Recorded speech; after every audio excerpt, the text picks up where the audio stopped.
सुप्रभात। ज्ञान और अज्ञान का गूढ़ रहस्य, यह हमारी आज की आध्यात्मिक चर्चा का विषय। ज्ञान और अज्ञान का गूढ़ रहस्य। ये शरीर क्षेत्र कहलाता है।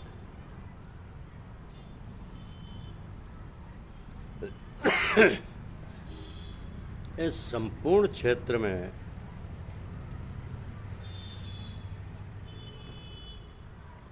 क्षेत्रज्ञ जो है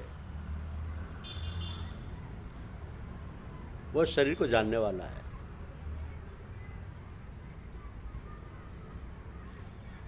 तो ईश्वर ही क्षेत्रज्ञ है,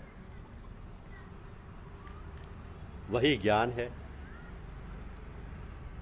अब ये क्षेत्र किस रूप का है, इसमें कौन कौन विकार होते हैं, उसकी उत्पत्ति किस प्रकार हुई और क्षेत्र का क्या प्रभाव है, ये जानना आवश्यक है। अनेक ऋषियों ने इसको अनेक छंदों में बताया, वेदों ने भी पृथक पृथक वर्णन किया है और हित वाले ब्रह्मसूत्रों में पदों में भी ये ज्ञान निश्चय किया गया है।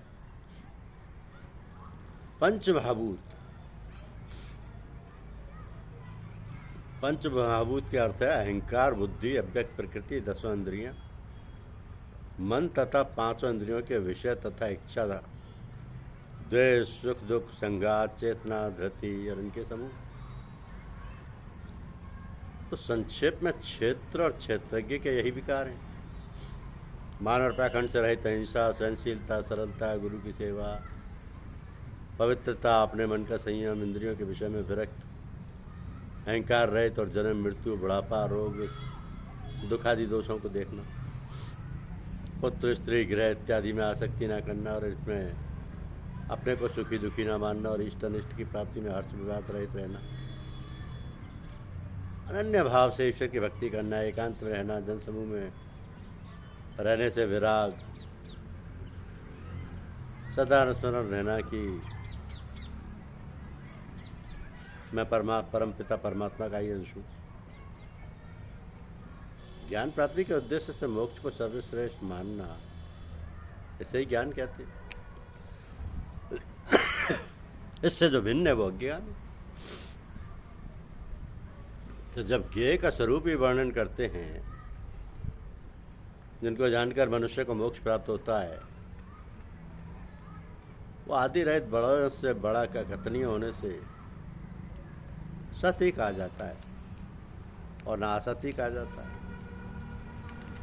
सब और उसके हाथ और चरण हैं, सब और नेत्र, सिर और मुख हैं, सब और कान हैं, वही जगत में सबको घेरे हुए स्थित है।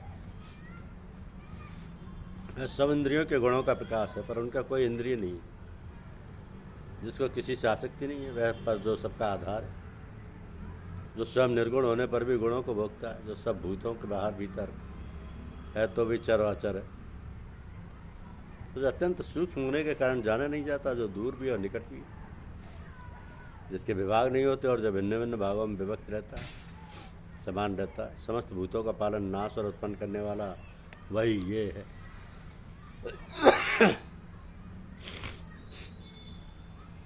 वह अंधकार से परे ज्योतिषमान पदार्थों को ज्योति देता है, वही ज्ञान जानने योग्य पदार्थ है। ज्ञान के द्वारा जानने योग्य सबके हृदय में निवास करता है। इस प्रकार क्षेत्र, ज्ञान और ज्ञेय, इसको संक्षेप में कहा।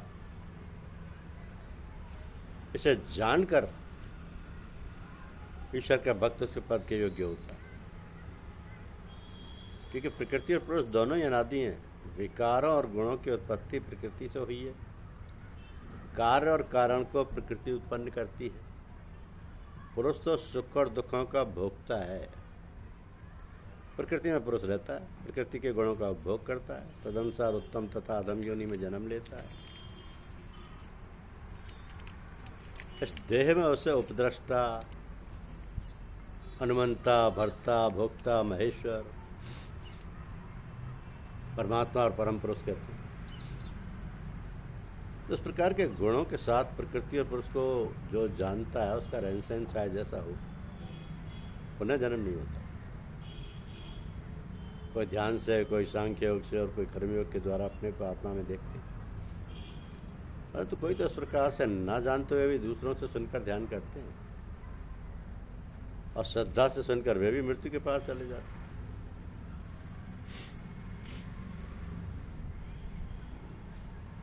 स्थावर या जंगम सब प्राणी क्षेत्र और क्षेत्रज्ञ के संयोग से ही होते हैं। परमेश्वर सब भूतों में समान रूप से ही है। भूतों के नष्ट होने पर भी उसका नाश नहीं होता। इस भांति जो देखता है वही देवता है। सब में समान रूप से स्थित परमेश्वर को देखता हुआ जो अपनी आत्मा का नाश नहीं करता वही उत्तम गति प्राप्त करता है। जो देखता है कि प्रकृति द्वारा सब कर्म होते और आत्मा एक करता है वही मानव देवता है। जब वो भिन्न भिन्न भूतों को परमेश्वर के बीच एक रूप देखता है और उसी से उनका विस्तार देखता है तब वो ब्रह्म को प्राप्त होता है। अनादि और निर्गुण होने से परमेश्वर अव्यय है। शरीर में रहता हुआ भी वो कुछ नहीं करता, ना उसमें लिप्त होता है। जैसे आकाश सर्वत्र व्याप्त होने पर भी किसी से मिलता नहीं, उसी भांति देह में सर्वत्र व्याप्ति आत्मा भी उसमें लिप्त नहीं होता। जैसे एक ही सूरज सारे लोकों को प्रकाशवान करता है वैसे ही क्षेमज्ञ समस्त क्षेम को प्रकाशित करता है। तो जो लोग ज्ञान दृष्टि से क्षेत्र क्षेत्रज्ञ का भेद तथा भूतों की प्रकृति देखकर मोक्ष का उपाय जान लेते हैं वे परम पद को पा लेते हैं। वही परम पद को पा लेते हैं। धन्यवाद। YouTube चैनल को लाइक और सब्सक्राइब अवश्य कीजिए। शुक्रिया।